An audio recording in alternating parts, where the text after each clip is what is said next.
To the vice chair, and I will carry.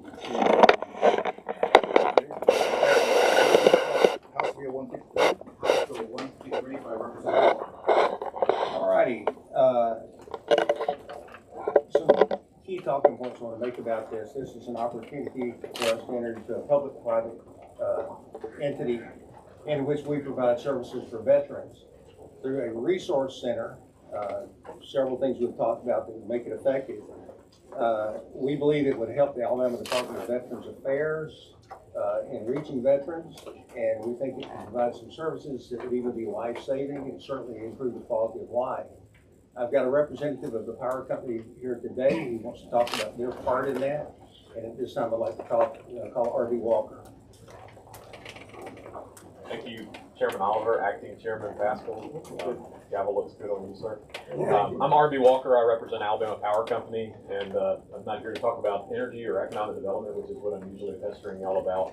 I'm here to talk about something far more important, which is services that our 400,000 veterans in Alabama desperately need. We have great veterans organizations in the state, and the power company supports so many of them through our partnership with them in the communities that we serve, not only in our service territory either. We serve a lot up in North Alabama. And so I'm not here to, this is nothing I'm saying is a criticism, it's just an observation. Simply that we need to do more to throw our arms around this population. Alabama has one of the highest populations of veterans in the country. I don't have to tell you that. It represents about 10% of our population, which is really incredible. So I'm here to talk about something that is a passion project for our Chairman and Chief Executive Officer, Jeff Peoples. Mr. Peoples has just had this on his heart for a while. He's gotten to know a retired general named Keith Huber, and General Huber has set up a center similar to this in the state of Tennessee, and on a very limited budget from the state of Tennessee, the Middle Tennessee State University, but mainly through private foundation dollars. They've created a one-stop shop where they do two things. One, they give veterans access to employment and career, and not just training, but also making sure that they have a job. And then two, making sure that they can access their benefits. So while they're finding people jobs, they're also giving people access to their funeral benefits and everything that so many people in this room do a really remarkable job of doing. But they kind of turn it into a concierge style service. I've had the real great pleasure of working with the chairman, but also Commissioner Boswell at the Department of Mental Health, and the work that so many of you are doing in the Veterans Mental Health Steering Committee. And something, one of my first conversations with Commissioner Boswell, she said, if you give a veteran access to a career and a community, you can take the veteran suicide rate down to practically zero. And that's enough for us to do anything that we can in that space. The legislation before you, which is Chairman Oliver's House Bill 153, but also the Senate passed version, which was the first bill that the state Senate passed under Chairman Gudger, passed unanimously both in committee and on the floor of the Senate, establishes that public-private partnership that the chairman discussed.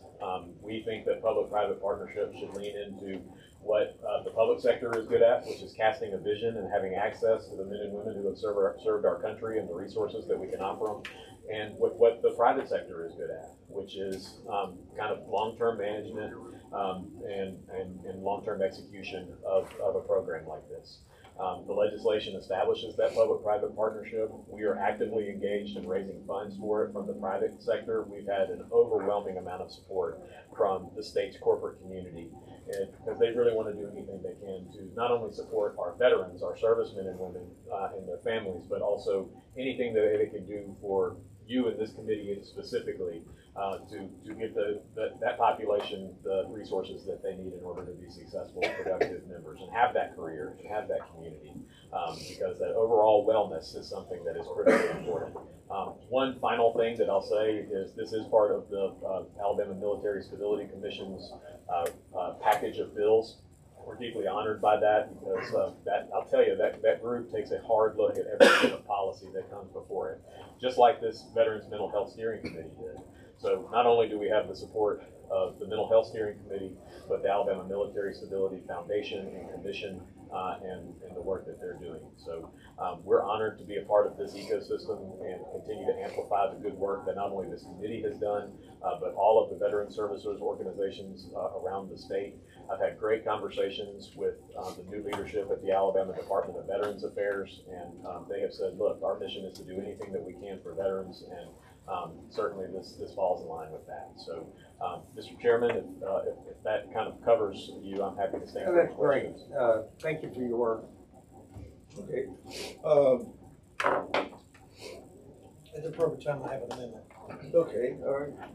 And this is a friendly amendment, Mr. Chairman. Okay, you go proceed to the RB, I was gonna say that next. Okay, I'm sorry.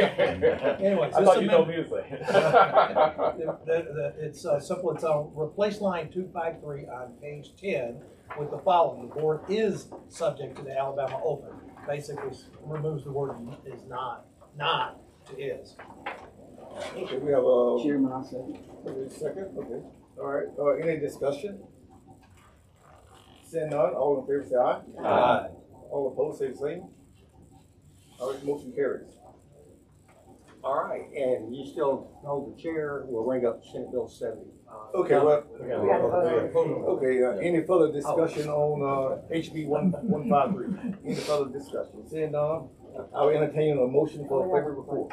A question, just looking at this one, mainly the intent of this is, I mean, the state funds and stuff will be used for the board meeting and also create and fund the facilities, so to speak. But basically, this is the private part of it is most of the funds are coming from the private sector.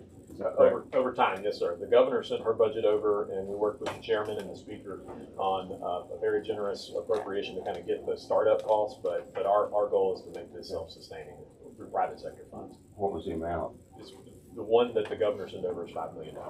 Yes, sir. And I believe that's in the Motion for supplemental. report. Okay, we have a motion. I second. Do a second. All right, all in favor say aye. Aye. All opposed say nay.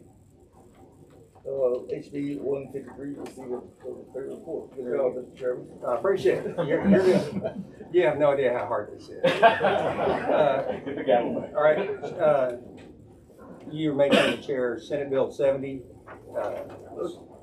It's the same bill. What we need to do is add the amendment. At the appropriate time, I have an amendment too. Same amendment to the other bill, so we need to correct that. I second. Okay. So just want to make sure we track it. We have Senate Bill 70 on the floor now.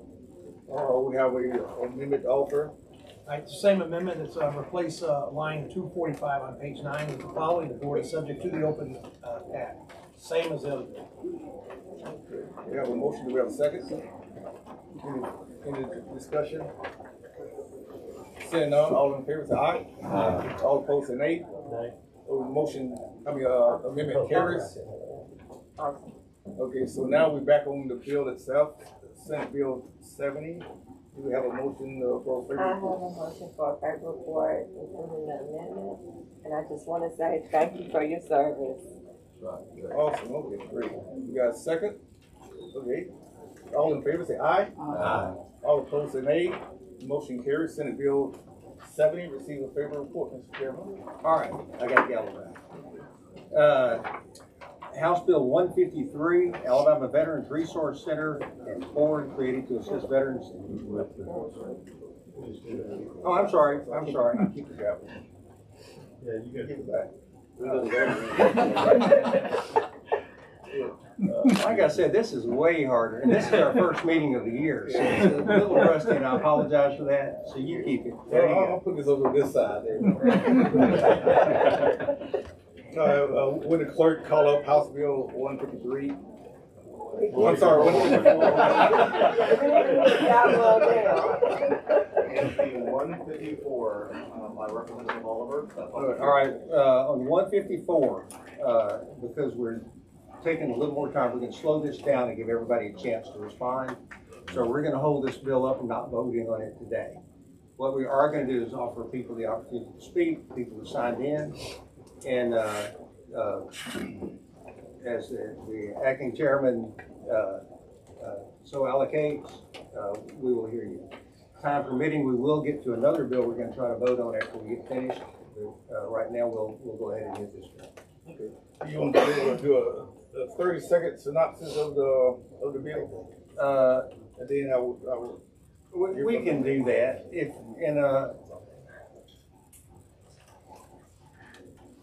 and whatever. Did I say 30 minutes or 30 seconds? 30 seconds. 30 seconds, okay, all right. Better get that right. I think we're talking about realigning and elevating the commissioner position at Alabama Department of Veterans Affairs to a cabinet level position. There are a number of reasons we would do that. We're one, I think, of half a dozen states that don't do that already. But the intent of doing that is to bring it to a cabinet level position and to give the commissioner the advantage of taking, of utilizing the assets from every state agency. Just like we talked about in this resource center. The other thing is to try to decide on our committee, I'm sorry, on our board. Gosh, we started this one about 5, just so y'all know. But anyway, on our board, we wanted to make sure that we got the right people on the board.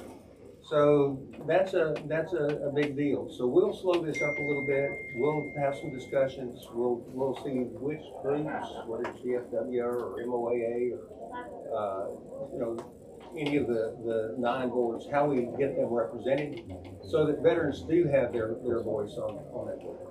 And that's very important. And that's what the discussions we're about to have are going to be about. So those are the 2 things: the board and elevating the position to the cabinet level. Well, thank you, Mr. Chairman.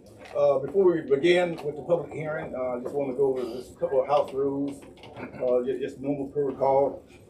Each individual will have 3 minutes to present to the committee. I was going to try to get more time, but we have quite a few names on the list. To ensure fairness, we will alternate between people speaking in favor or against. But I think we're just going to mainly want to focus on people that are speaking against, because we really want to get the input from our men and women that serve this great nation. Please keep your comments directly related to the bill.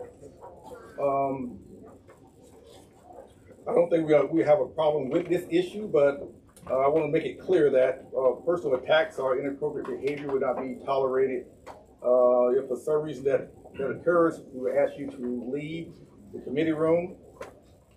Committee members, please take notes during the public hearing process. At the end, I'll open up for comments. We can call individuals back up if need be. But we really want to make sure we hear from our men and women. And with that said, the clerk, will you call the first name? Please forgive me if I mispronounce your name. Robert Schmidbauer. Very good.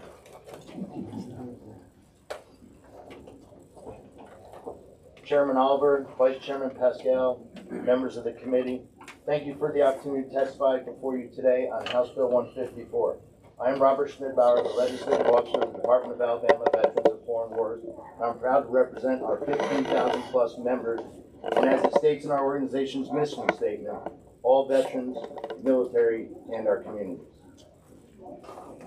The Alabama Department of Veterans Affairs and its oversight body, the State Board of Veterans Affairs, has served our veterans since 1945. This structure, born from the advocacy of veteran service organizations like the VFW, American Legion, and VFW, has been instrumental in supporting Alabama's veterans for nearly 8 decades. While the current system has served us well, we recognize the need for modernization to better meet the evolving needs of our veterans. We recognize that no one, especially veterans, like change. But we do recognize that the proposed changes in House Bill 154 present both opportunities and concerns for our veterans who have served our great nation. In conversations with many members of both the legislative committees, the Senate committee, and membership of both houses, I hope it's clear that we are not here supporting one individual and that we are not here today as Republicans or Democrats. We are here as veterans. As has been admitted by several legislatures, HB 154 and the Senate companion bill were prepared by a small group of legislators and rushed into committees. We hope that this pause continues and we can work through some of these differences. Based on our longstanding commitment to veterans' welfare and our experiences in Veterans Affairs, and after thorough review of this legislation, the Alabama VFW proposes a couple recommendations. First, regarding the commissioner's role, we advocate for elevating the position to a cabinet-level appointment by the governor. We strongly recommend that the appointed commissioner be a resident veteran of Alabama, ensuring firsthand understanding of our veterans' needs. Second, we believe maintaining the board's active governance role is essential to ensure accountability and prioritization of veterans' interests. This also affords us to train, assist, and provide oversight of the service officers which utilize our credentialing for veterans' benefit claims. The VFW, American Legion, and VAV's mission has always been to ensure veterans receive the benefits and care they have earned, and this oversight function aligns perfectly with that goal. The VFW believes these recommendations will best serve Alabama's veterans for several reasons.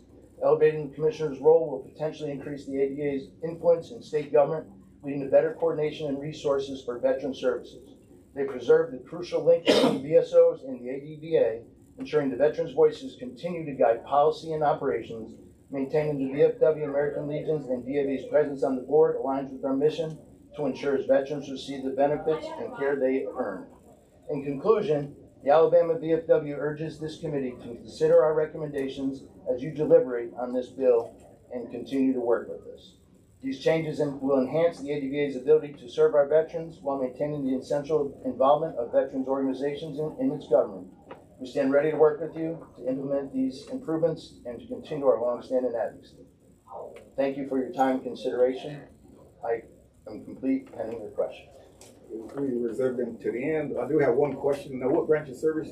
I was in the Army, all three compos. I served in the active component, the Guard, and the Reserve. Well, thank you for your service. Thank you. Yes. Would the clerk call the next? Eric. Dudash, all right, got it, got it. Chairman, For the record, could you pronounce your name again? yeah, Eric Dudash. Okay. Yep. So Chairman Oliver, Vice Chair Pascal, members of the committee, I just want to thank you for the opportunity to testify before you on House Bill 154. I am Eric Dudash again, right? Department of Alabama Veterans Foreign Wars Commander, State Commander. And I'm proud to represent 15,000 plus combat veterans and auxiliary members, as well as the 400,000 veterans, active duty, reserve, and Guard members in our state. As you all know, our words get twisted, and sometimes they get put in knots, so I want to untie two knots real quick. The first one is, we are not in disagreement with the commissioner being appointed by the governor. That's the first knot we need to untie. The second knot is, we are here for all veterans. We are not here for one individual. We're not here just for the paid members in our organization. And we're also not here to talk about the past. We need to talk about the future right now. I understand that through our conversations with some of you, and I do appreciate the callbacks that some of them reached out to you, is that in our service organizations, we may be small, but we serve all veterans. This I can assure you, and I'm a member of all these accredited service organizations. Nowhere in our bylaws does it say our purpose is to serve only your paid members. If they did, I'd be offended and I wouldn't be a part of them. We serve all veterans. And these members, they're in every installation here in Alabama. And we also have amazing auxiliaries. And these auxiliaries support the family members and the spouses of those that are currently served or have served. Again, I'm stressing this small in number. Just like when we all served in uniform, we were small in number, but we represented every American. Just like you sitting here. State officials, you're small in number, but how many do you represent? So let's not look at the numbers of these organizations. As a retired Chief Master Sergeant with over 30 years of active duty service, multiple combat tours, I've served in both leadership and advisory roles. And I've served under some of the greatest warriors this world has ever known. And I will tell you, as an advisor, I was sought advice prior to a decision being made. This did not happen when Senate Bill came out. We were never asked for advice. I have learned again through my years of service that through participation in various service organizations, and I'll speak for the VFW in this leadership position, is that stakeholders are critical in the decision-making process, especially when you're dealing with veterans that sign that blank check. I assure you that everyone in this room, their concerns of the care, the benefits, and the welfare of our veterans. And to that point, I ask that we continue to pause this. Seek that advice. After input, I'll finish up. After input from many of my members and leaders alike, and careful examination as the bill as it currently sits, the VFW Department of Alabama cannot support this legislation currently as written. I look forward to working with each and every one of you to make this bill better. Thank you. Thank you. We call the next member. Willie Rogers. Good morning, Morning. Chairman Oliver, Vice Chair Pascal. I'm Willie Rogers, United States Air Force retired. I am the commander of the Department of Alabama American Legion. On behalf of the American Legion, the Department of Alabama, and I'm going to include the rest of these groups, the Veterans of Foreign Wars in the Department of Alabama and the Disabled American Veterans. I am here to express our deep concern regarding House Bill 154. Since our establishment in 1919, the American Legion has remained steadfast in its mission to support and advocate for all veterans and their families. In 1945, the American Legion, alongside other veteran service organizations, spearheaded the effort to create the Alabama Department of Veteran Affairs to ensure that every Alabama veteran has a voice.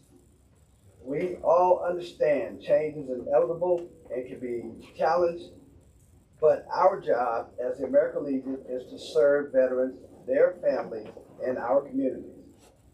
Today, we'd like to address some issues and come to a resolution that would allow us to get back to what we do, and that is serving veterans. To address these issues, we propose compromise that would balance the need of change while preserving the integrity of our veterans' representation and our oversight of that. The American Legion, the VFW, the DAV are the largest stockholders in the veteran services in Alabama by providing claim assistance, appeals, and accreditation for state service officers at no cost to the veterans. If we provide the services, we should have a voice in how they are governed. The service organizations have played a major role, if not leading role, in legislation that redefine veteran care, treatment, and benefit from the GI Bill to the PAC Act. We acknowledge that the commissioner should serve as part of the governor's cabinet, but the board was created to provide checks and balances to ensure fair representation for all veteran organizations. Under HB 154, the board is reduced to a mere advisory role, stripping it of the ability to oversee budget, policies, and key decisions about veterans. The commissioner should be a veteran from the state of Alabama, meeting the requirements already outlined. A list of 5 candidates should be sent to the House and Senate Veterans Affairs Group committees to be voted on. The candidate chosen then would be the commissioner. Each VSO should have a representative and should have 2 based on their membership.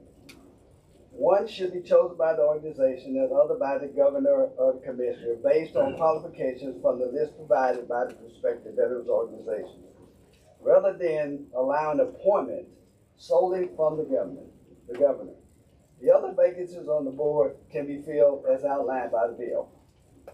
Currently, the Legion and the VFW have MOUs that allow us to cross-accredit the state veteran service officers by providing training at state and federal level.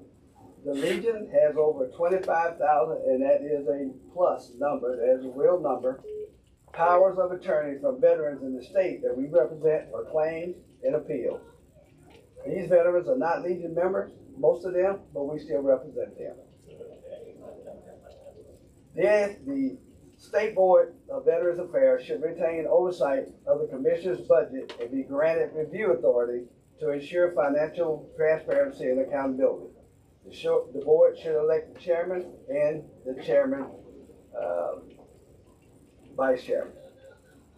The American Legion, Department of Alabama, along with the VFW and DAV, remain committed to working with lawmakers to ensure the best possible outcome for Alabama veterans. We look forward to discussing these matters further and finding a path forward that truly serves those who have served our country. Thank you. Thank you. Could you three, before you leave today, you get a hard copy or email us your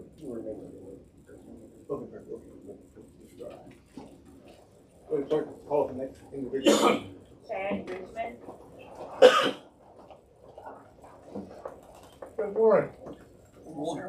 Chairman Oliver, Vice Chair Pascal, members of the committee, thank you for the opportunity to testify before you today on House Bill 154. I'm Chad Richmond, Major U.S. Army retired, past National Executive Committeeman, past Department Commander, and past member of the State Board of Veterans Affairs. Disabled American Veterans has proudly been a nonpartisan organization since its formation in 1921 and remains so today. I'm here today not as a Republican, not as a Democrat, not as an independent, but as a veteran representing 18,000 members of the DAV Department of Alabama, and more importantly, the 400,000 veterans that live in Alabama. For nearly 80 years, the Alabama Department of Veterans Affairs, in conjunction with the State Board of Veterans Affairs, has served Alabama's veterans and has seen great success along the road in those many years. Is the mechanism in place correct? Probably not. In fact, no, not at all. Like the active duty military, we're always looking for better ways to do things, to make things better, make things smoother, and apply something called common sense to what we do. Our fellow veterans deserve it. There was no consultation with any of the veteran service organizations in the drafting of House Bill 154 and its companion legislation, Senate Bill 67. So we were totally unaware of their existence until their first reading.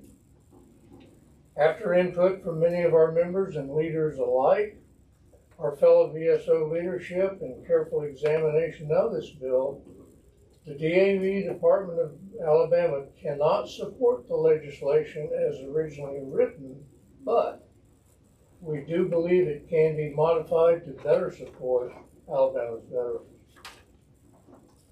For many years, the topic of the Commissioner of Veterans Affairs not being a cabinet member was addressed.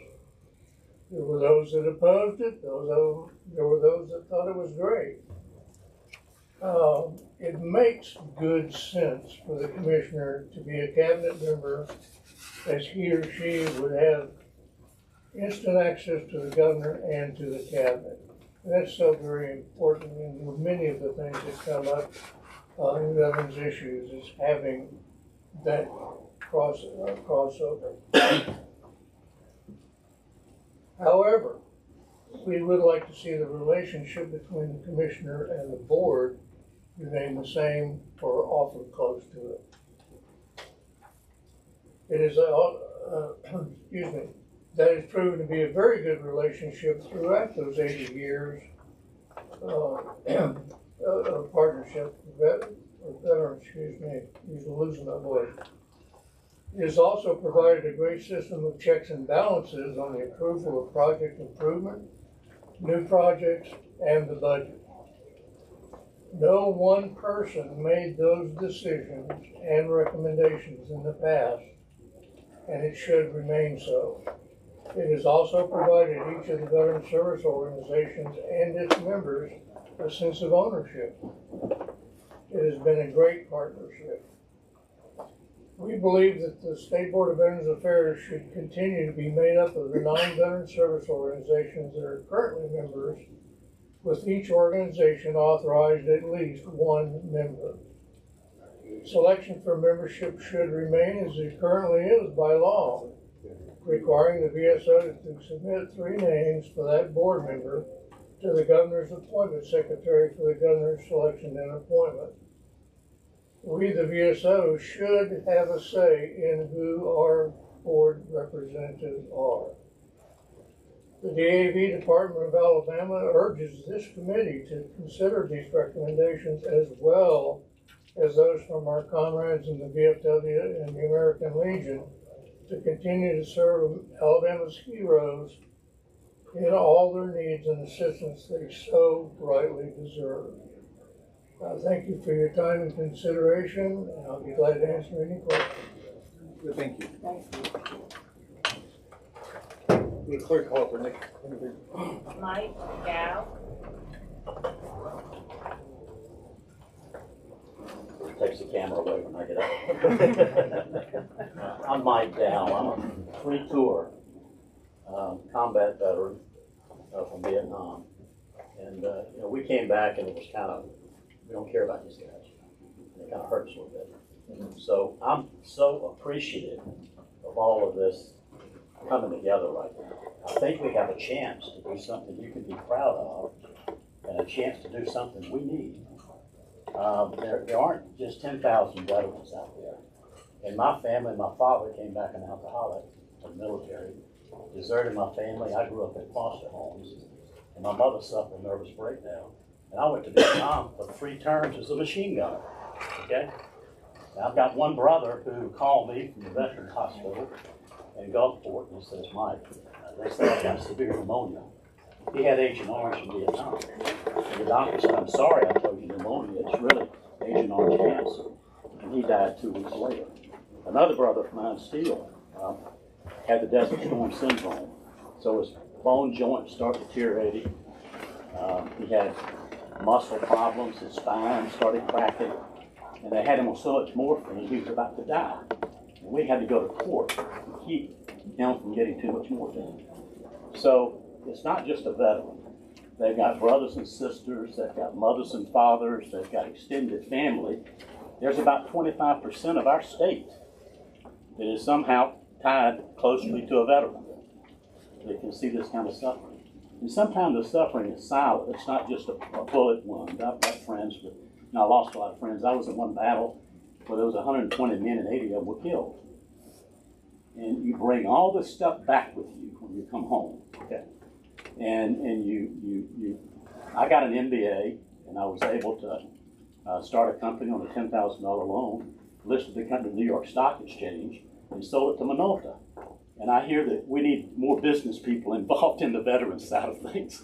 We have admirals and generals and sophisticated, very dedicated people. These people are working their heart out for no money to help their fellow veterans. So whatever you can do to listen to these commanders and these great people that are coming up here, whatever you can do to stabilize this situation. We want our director to be in the governor's office. We've been isolated. And if you're not careful, this bill is going to isolate us further. It's going to take the operating side away. And you put an ordinary businessman on our board that doesn't understand the veteran, he's not going to make the decisions that these people behind me are going to make. He's not going to be as heartfelt and as understanding of their need. I work with veterans every day that have PTSD, mental trauma, acute pain, addiction, and we've been poking opioids in our system, just boom, sticking them in there. If you got a pain, here's an opioid. There's 7,057 veterans that died in war since 9/11. 40,000 have committed suicide. Now that's not felt by the public out there. It's felt by us. 40,000. We have twice the suicide rate. So we thought when the opioid funds came up, we thought, here's opioid funds. Now this is fantastic. We may get 20% of them since we represent that part of the population. We made a very critical political error in trying to get our share of those funds. And that's why we're here today, okay? So I would ask you, I served for 16 years as Mobile's mayor, okay? And I'd like to ask you to, okay, let's understand the politics, but let's do the right thing. Let's stop this bill. Let's work with the veterans. They would be so deeply appreciative. And again, it's 25% of our population. To work with them to do this right. We want it done right. It hasn't been right. We've been outside of the mainstream as far as mind share and funding. We don't have any representatives. We don't have big law firms that go get us money from the legislature. We can't afford that. So we're kind of the last one at the door, you know, and we're kind of, I would just, these eloquent people behind me have really said it well. Let's craft this thing so you do something extremely good so that you can help the veterans of our state. And there's so much more I could talk about, but I'll leave it at that. Just please listen to these guys. Let's don't rush into this and just do something we don't understand. And please don't take veterans off our board and put people who don't understand what veterans are and what they need. These are deep-rooted family things and heartfelt things that people are trying to fix. And we need people leading us and people beside us who understand us and can help us get it fixed. And again, generals, admirals, business people, we don't lack for any of that. What we lack for is people understanding how severe this PTSD and this cancer thing, this opioid suicide thing is. It's avoidable. It's avoidable. Now, what we need to do is have the legislature work with the feds, work up with Washington to stop the FDA and Big Pharma from sticking these opioids inside of our channel and killing our people. That'd be a great initiative. So I want to thank you today. I know I'm going over my time limit, and I'm deeply appreciative of you allowing us this opportunity. But let's please slow it down, and we'll agree with you on what to do. We need your help. Thank you. All right, thank you. So, call up the next individual. Right.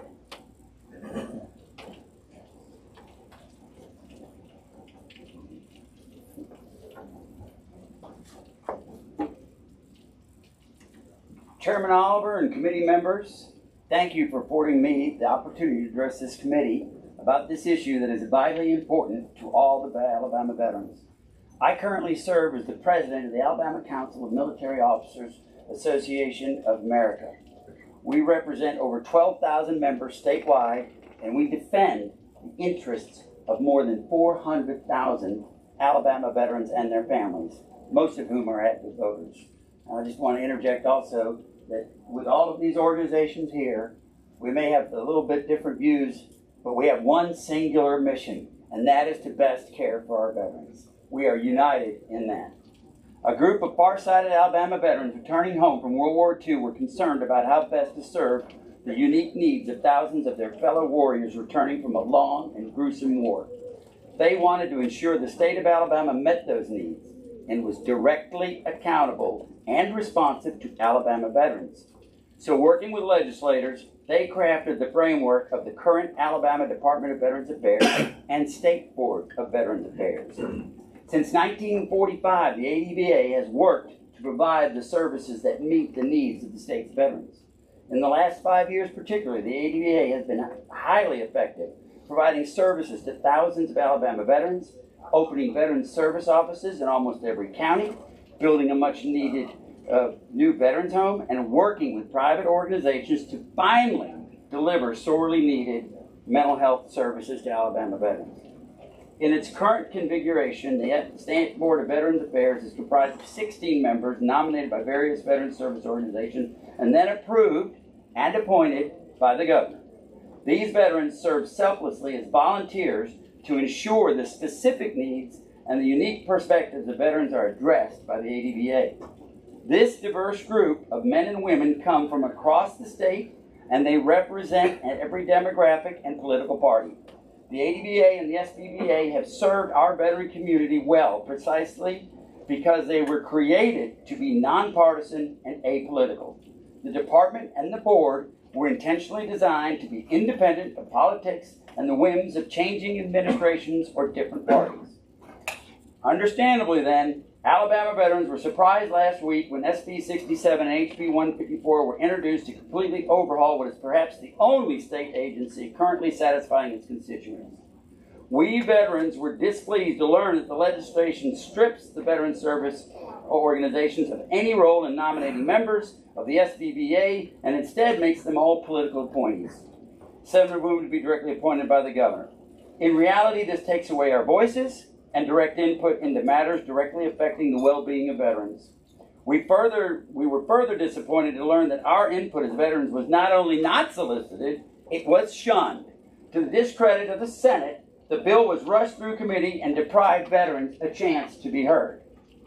We thank this committee for at least holding this public hearing, but we are puzzled why such far-reaching proposed changes are being rushed without proper consideration and close consultation with veterans.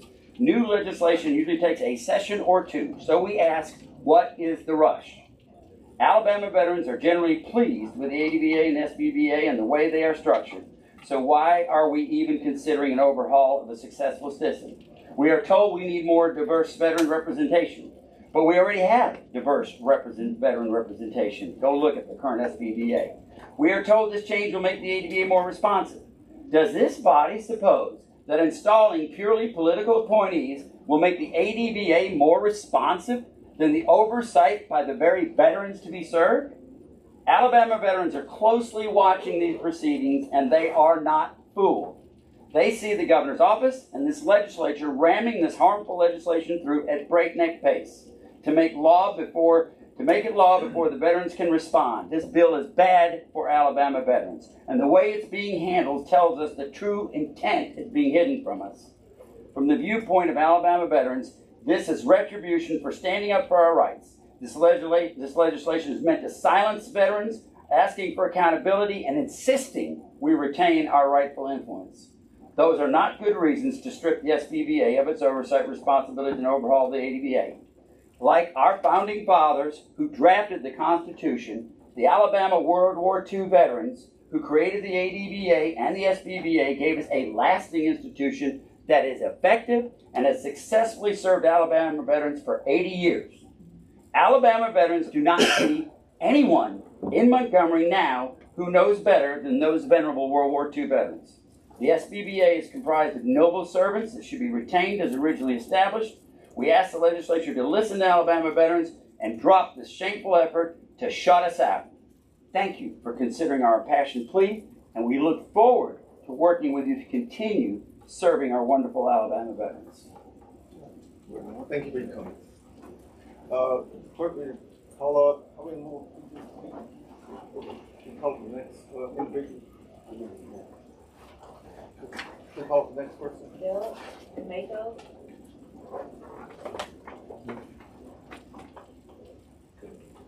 Didn't hear. Doug, Mako. Ladies and gentlemen, my name is Doug DeMayo, and Chairman Oliver, pleasure to meet you, and Vice Chairman Pascal, pleasure to meet you, and Representative Starnes, pleasure to meet you. I was in Prattville, been here for 10 years, and I am a retired colonel, United States Air Force. I go by Doug Cinco de Mayo, so I won the call sign auction, and I'd like to just give a little discussion here for HB 154, and just kind of some boots on the ground discussion of what Commander Reed talked about. I'm a retired colonel, F-16 pilot, 32 years, United States Air Force, combat in Iraq, and I was also the prior commander of the Air Force Doctrine and Policy Center. And I'm just here today as a concerned citizen just to provide a little perspective on what I see for the Alabama Department of Veterans Affairs. I got a chance to run the Maxwell Air Show. 2017 is just this last one. I've lived in 10 states. I have never seen a more responsive and respectful Veterans Association here in the United States than Alabama. It has been tremendous. Whenever we needed help from them, we give a call. And this is from my perspective as a very neutral, non-politically aligned center, that we have the ability to reach out anytime we make a call. And they have participated in our events, and they've been there for us. For people that have been in trouble and our complex issues of suicide, PTSD, homelessness, and it's not just the veterans. We have a lot of active duty people that are going to be there very soon. So the issue that I understand from Commander Ream, very important, that this is neutral, that your veterans and that your active duty, your guardsmen have the opportunity to reach out right now. Because the truth of the matter is, we have thousands and thousands of people on active duty right now that are watching what we're doing. And it's not just us old guys. We're talking about the young kids who are going to be there, who want the opportunity to reach out as well. And we feel that this is the best way Alabama works right now. And so I urge you to take consideration of that. From what I see as a colonel in the state for the last 8 years and across the spectrum, this is working very well. And I just want to make sure you understand this is faith with our veterans and our faith maintaining that with our active duty and guardsmen as well. With that, I cede the rest of my time, unless you have any questions for me. I thank you so much for your time. Thank you. Call for next, Doug Gerford? do we have a Doug? Jessica Colbert? She's passed. Matthew Stanfield?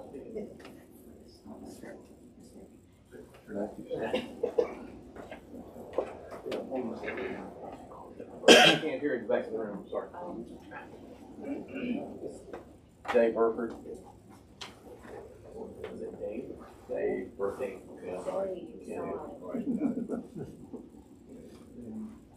Mr. Chairman, committee members, most of you probably never heard of me, probably because I stay in the shadows for the most part as a special operator. Graduated in ROTC and got a commission. Joined the Alabama Guard in 1982 because the active Army wouldn't let me go to Special Forces School. Alabama afforded me that opportunity, got my Green Beret in 1985, rose to the command of the 20 Special Forces Group, which you're always pretty familiar with, I'm sure. On the morning of 9/11, I was in a watermelon field in Tampa. I got a phone call from the Commanding General of Special Forces, because I was Deputy Commanding General, said, "Get your shit, get up here." Disappeared for almost 3 years, was in the first 100 days of combat in Afghanistan. Following that assignment, I also functioned as Commanding General of Special Forces for a time in 2003, and after that I was the Deputy Commander of SOCOM in Tampa, Hill Air Force Base. I know a lot of veterans. I retired from the military in 2011. I retired from the Southern Company in 2018 after 41 years. And in my retirement years, I do nothing but work on behalf of veterans. I'm currently the chairman and co-founder of the Central Alabama Veterans Collaborative in Birmingham and the vice president of the National Veterans Day Foundation in Birmingham. I'm a member of many of the groups that have spoken to here today, and I echo their concerns about H154. Personally, I think it steers away from the impact that veterans have on the identification of their needs and the solution to providing help for them for those needs. I give some constructive criticism to H154, but there was a problem. Of the several dozen phone calls and emails I sent to my elected representatives down here in Montgomery, I got no responses, not a one. So as we place political appointees in this cycle of decision and cycle of allocation, they weren't responsive to me. I got read confirmations for everything I sent. We'll get back to you on every phone call I made. I got nothing in return. That's pretty disappointing. So I cannot support what you're trying to do here as you take the impacted veterans' voices out of the providing the services from those who know them best. We know them best. Don't do that. I'll give you two vignettes, or one vignette. I gave you the one on the phone call. Several years ago, I went to the Alabama driver's license office in Columbiana to get my driver's license renewed. I asked the state trooper to put veterans on my driver's license. I handed her a piece of paper, my retirement form from the National Guard. That's an NGB form 22. She said she couldn't do that. She couldn't put veteran on my license because I didn't have a DD-214. At that time, when you retired from the Guard, you did not get a DD-214. You never would unless you've been activated or sent to combat. So guardsmen, legitimate veterans in the state of Alabama, could not have veterans put on the driver's license. That disconnect is unacceptable. Only a veteran experiencing this would identify that fact. Called to a friend of mine at the time, who happened to be the Attorney General, straightened that out. We got it done. It was me to him and him to me, his trust in what I had found and his trust in what I recommended. You have to listen to the veterans. and you have to have them in the decision cycle. Thank you for your time. Well, thank you. Thank you, sir. I'm gonna try to call this one. Matthew Stanfield. Do we have Matthew? There we go. I want to thank y'all for the opportunity to speak for just a moment, and I stand here not only as a Legion member, but as a younger veteran that's under 65. And, I mean, because that's one thing I've heard a lot of, you know, is, well, it doesn't represent everybody. But I tell you, first and foremost, every one of these people that are on this board, when I learned what this board does, I could reach out to them, they listen to me, and if there was ever any problem, the ADVA board, the ADVA commissioner, every one of them, me as a younger veteran, they listen. And I feel that if we don't pay attention to that, us younger veterans, we're gonna be disconnected. And right now, we're one of the greatest states for many of us that are getting out now to come back to. And if this all changes to just political appointees, we're going to see most of our veterans that signed up from the state of Alabama retiring in other places like Colorado or Michigan or somewhere else because we don't have a voice at that point. So I just ask that y'all consider that as well, because these guys, every one of them, if I reach out to any of these people, they would answer me and help me in any way possible. Thank you. All right, well, thank you. Thank you. That's the last individual signed up to testify. At this time, board members, you heard a lot of information about. I just wanted to kind of emphasize one thing. The reason we're here today is because of you, the men and women that serve this great nation. We're blessed to have everyone on this committee. They requested, they asked the Speaker of the House to serve on this committee because they have the love and the passion to continue to make sure we do the best that we can in our state for veterans. So you look at friends here. We cannot control what happens outside of this room or other chamber, but hopefully you feel that we create an environment in your house to be heard, and we will continue to invite you to share your issues and concerns each and every day. The chairman, he's serves a great nation. I serve a great nation. We have several other veterans on the committee. And so decisions we make on this bill impacts all of us and the people that's not here yet. So we care about this great state of Alabama. We care about you. And hopefully hope you feel the same, that you can come to our committee anytime to share your issues and concerns. And if you call me or email me, I can personally tell you I will try my best to get back to you. I spent the last 4 days looking at every single state in our nation on this issue. And so I want to make sure I educated myself on this issue and try to block out the noise that's in the background. So what's before us today is, I just want to kind of share a thing, then I'll turn it back over to our chairperson. And in 2021, I was elected to serve in the state legislature. Our first regular session was in 2022. We have a joint session each year to recognize our military and service members and veterans. I noticed something during that event. We had people in uniform on the floor. We recognized and appreciated their service, their sacrifice. But after the fact, I asked a question in myself and the chairman. I said, is there a better way we can do this to recognize our men and women? I looked in the gallery that day. I did not see anyone in the veterans sitting in the gallery. But since that conversation, the answer to our question, can we do anything different, better? The answer was yes. So the last couple of years, we have had the commissioner of the Department of Veterans Affairs on the floor representing and being the voice for all veterans in our state. I share that with you because sometimes when we have proposed policies in front of us, that doesn't mean that something is wrong. It's just a question, can we do anything better to serve veterans, let you know we care about you? And so that's the task we have. And committee members, if you have any questions or would like to call anyone back up, I'll start here with Chad. No. Thank y'all for I just want to make one for personal privilege. I did ask, Brother James Lovejoy, who was here on last night, to be here. He is, stand up.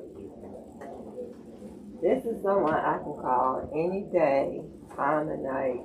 There's a veteran issue, and he has always taken care of our veterans when it comes to disability issues or whatever. Anything started. I want to publicly thank you for your service, and the rest of you and all of you. And I want to personally thank you what you do, not just here in Montgomery, but throughout the state of Alabama on so many different organizations that you serve. Well, thank you. And thank you, sir. Thank you. Jeff, you have anything? No, it's just like what we always say, that if it wasn't for each and every one of you out there, we wouldn't be doing what we're doing here. And I just want to tell each and every one of you how much I appreciate it, and I think I speak for a lot of the members here. Well, thank you so much. Yes, I got a few questions. Forgive me for not knowing this, but what's the process now of that board now? Who's picking on board members now? Can I, Yes, please. what we're gonna do is we're gonna slow this process down. We're meeting with all principals, and we're gonna see what we can come up with that generally makes as many people happy as we can. So they have a board now, right? Right. They have a voting board now. Who the veterans vote for this board? Well, it's different organizations have seats on that board. All right, so the organization here now have seats on the board. Right. So this legislation now would take those board members. That's, we're, the way it's organized now is not suitable to them, so we're gonna have to sit down and we're gonna have to look at how we're doing that. So the Senate had 17 amendments, I think, yesterday. So we're just gonna slow this down till we can see how we wanna do this. I think the question you're asking is, outside of this, what's the current structure? What's the current structure of the board members now? So the associations, forgive me if I'm being, and I appreciate everything you guys do. Lovejoy, he do a lot of work. I know he's from Montgomery. He worked with teenagers, guys, and I want to work with you too, partner with you. So I appreciate what you do. But the associations, okay, you can come to the point. Well, currently we have recognized by Congress, we have 9 what we call VSOs, 9 veteran service organizations in our state that's recognized by Congress that represent the board. Of those 9 veterans organizations, they have a seat. They have members on the board. To determine how many members you have on the board is based on your membership, which is 75.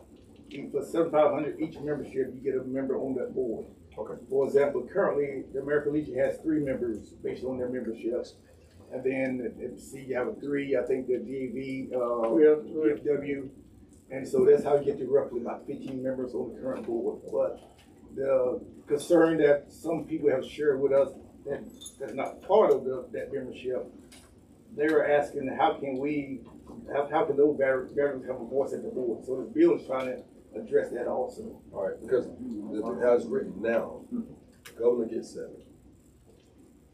The Speaker of the House will get 1. The President Pro Tem will get 1, which will create 7, 8, 9 people on that board. That's already, we've got amendments that ran way past that already. We're trying to figure out how to get that to some manageable number with everybody still being represented.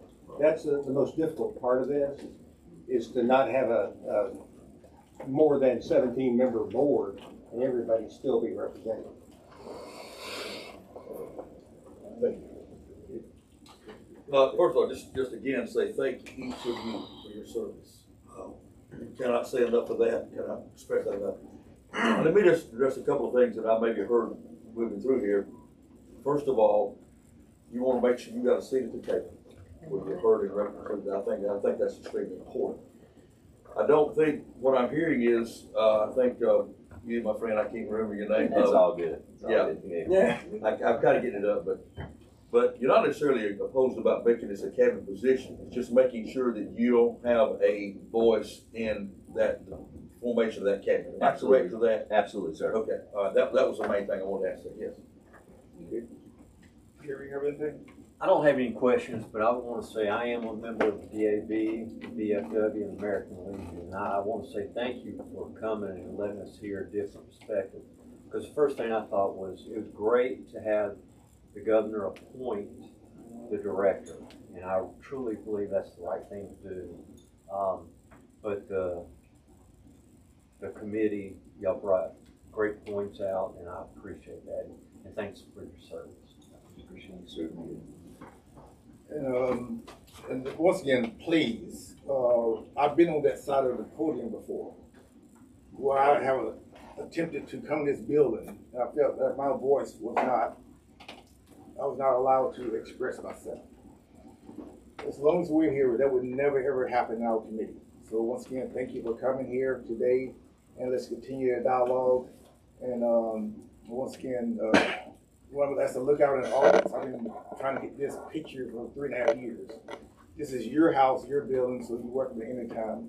Mr. Chairman, I'm going to turn it over to you, back over to you, for your final words. But I will thank you for carrying this bill. It's a heavy lift, and I know you care about our men and women, and just want to encourage you to continue the dialogue with our men and women. And I look forward to seeing what you come bring back to the table next week. I appreciate it. And just so y'all know, I would not have asked anyone else on this committee to carry this bill. That's how that works. Thank you all for being here. I hope you understand that we're here to listen. We will continue to move forward, still listening, and I think we'll come up with something that makes this an opportunity to better serve veterans. Next week, we will meet. Jake Proctor will be here from the Military Stability Commission. We'll see if this bill has made it back. We may still be doing the same thing. We may be voting on it. Don't know yet. I just can't tell you how much I appreciate you folks being here today. I will be in the building all day. My office is 400. I'm looking for whoever wants to walk in the door. I'm available. Now I'll tell you, I answer phone calls. So I'm particularly disappointed who the representative is for the gentleman that said he didn't get a call. So that's not something we can do in Tallapoosa and Lee County. We respond. Well, that's what I'd like to say too. We did hear y'all, and we've been discussing this all week. It's been loud, and we appreciate y'all. As a veteran, it's hard to make that connection with somebody that you feel that doesn't understand that it's not a veteran. But all these people are on your side, our side. Any opportunity that veterans can serve veterans is always better, and that's the approach we take on everything. Even our military package, that's something we consider in everything we do. So that not the least of which is this. So that's important to us. If no one else has anything else, I'm going to adjourn this meeting. Second. We want to thank you all. Thank you.